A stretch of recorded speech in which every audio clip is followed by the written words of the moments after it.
Bismillahirrahmanirrahim. Assalamualaikum warahmatullahi wabarakatuh.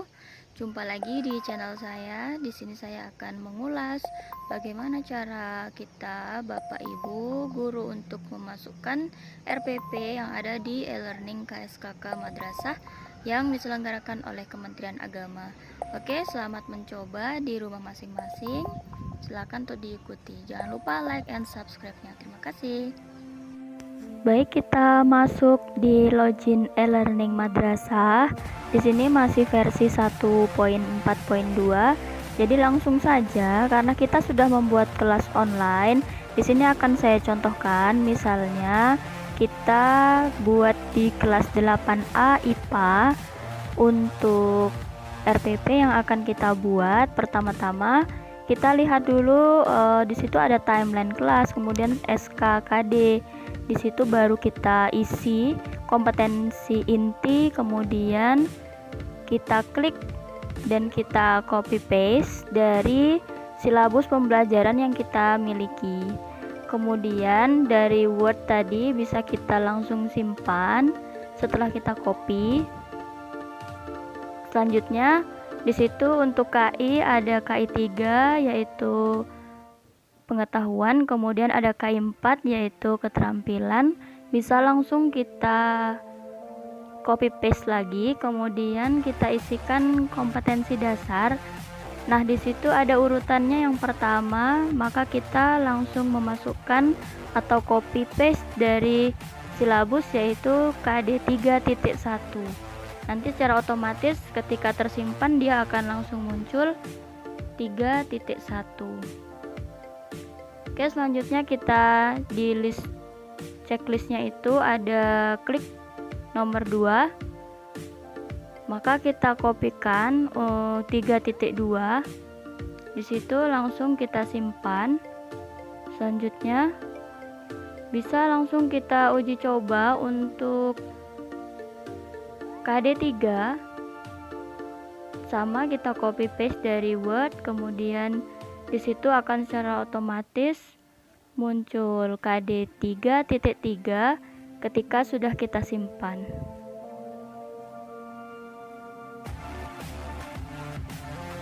Baik, untuk keterampilan sama, kita beri urutan nomor 1, kemudian kompetensi dasar. Karena dia urutan pertama, maka kita buat 4.1 dan di situ kita copy paste.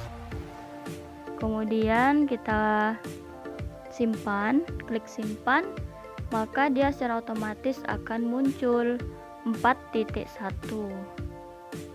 Kemudian kita beri nomor urut 2 di keterampilan, KD keterampilan. Di situ akan kita kopikan lagi 4.2.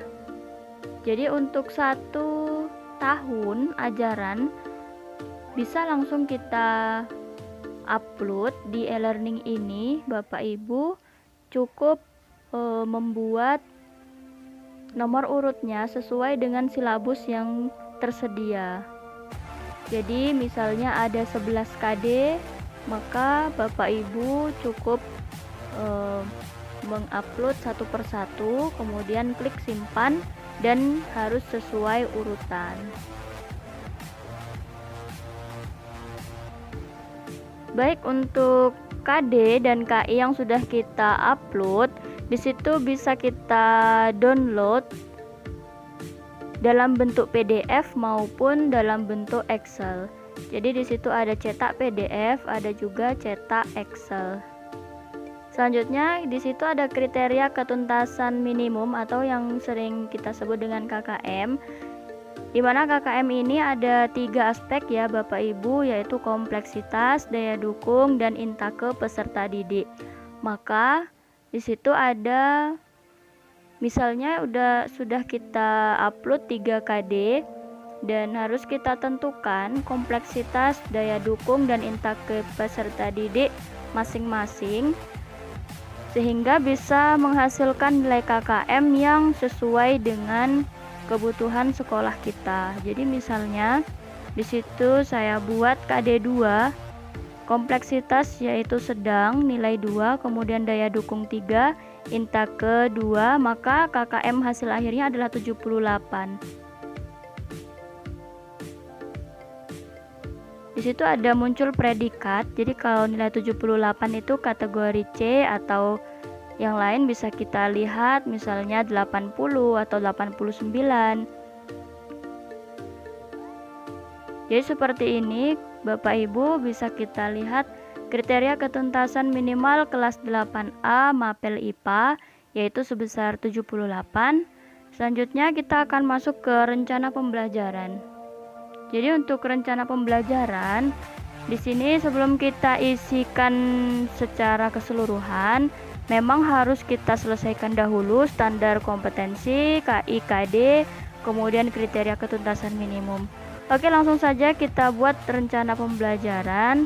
Kita harus perhatikan di situ ada tanggal yang bisa kita input data, kemudian jam keberapa, pilih jam misalnya jam pertama sampai jam kedua.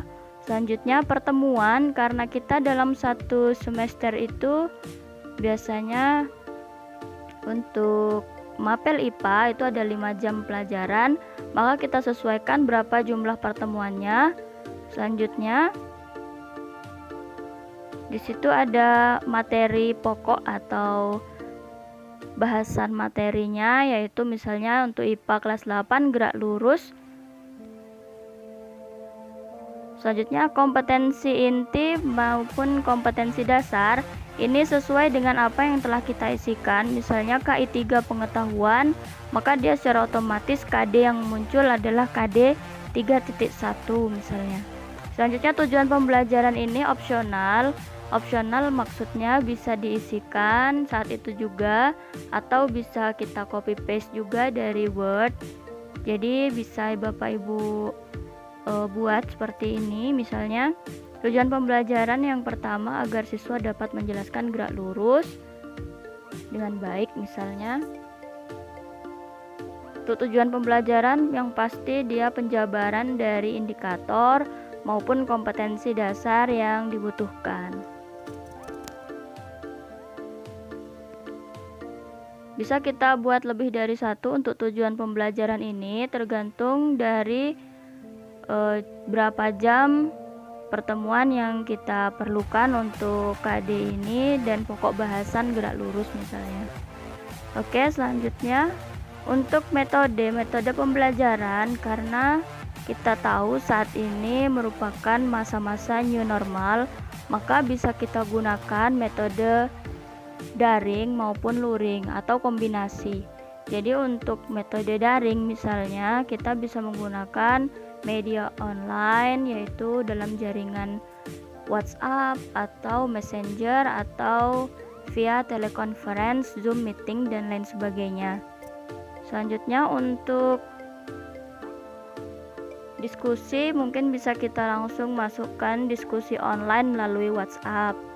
Selanjutnya untuk media sumber belajar ini opsional juga, tapi di situ untuk di e-learning sudah bisa kita upload juga bahan ajar, baik PowerPoint, PDF, ataupun Word, ataupun Office yang lainnya. Selanjutnya untuk kegiatan pembelajaran ini opsional juga, artinya bisa kita isikan misalnya ada secara baku, yaitu pendahuluan, kemudian ada isi, kemudian ada penutup. Jadi kalau pendahuluan seperti biasa kita beri motivasi dan persepsi. Selanjutnya untuk kegiatan inti biasanya kita langsung ke topik bahasan atau materi yang akan kita bahas. Selanjutnya untuk penutup biasanya ada retensi atau penguatan materi dan pemberian kesimpulan serta adanya penilaian. Maka di opsi yang terakhir untuk penilaian, maka bisa kita buat di situ penilaian secara afektif, misalnya sikap dalam melaksanakan pembelajaran secara daring, bagaimana keseharian siswa tersebut pada saat menyampaikan aspirasi atau pendapatnya. Kemudian misalnya untuk penilaian yang kognitif, maka dia menggunakan penilaian pengetahuan, yaitu bisa menggunakan tes pilihan ganda maupun tes CBT yang bisa kita cantumkan juga pada e-learning ini.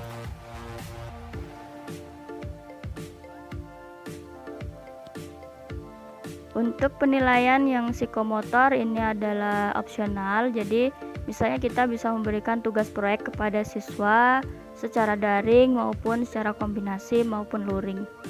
Oke, kalau sudah selesai bisa kita klik simpan. Kita cek dulu, cek ulang, misalnya ada yang ingin kita tambahkan. Jadi Bapak Ibu, ini adalah RPP yang terdapat pada e-learning. Bisa kita klik simpan dan muncullah di situ ada satu aksi, yaitu satu buah RPP yang telah kita buat. Baik, untuk kita lihat di situ jadilah RPP 1 lembar.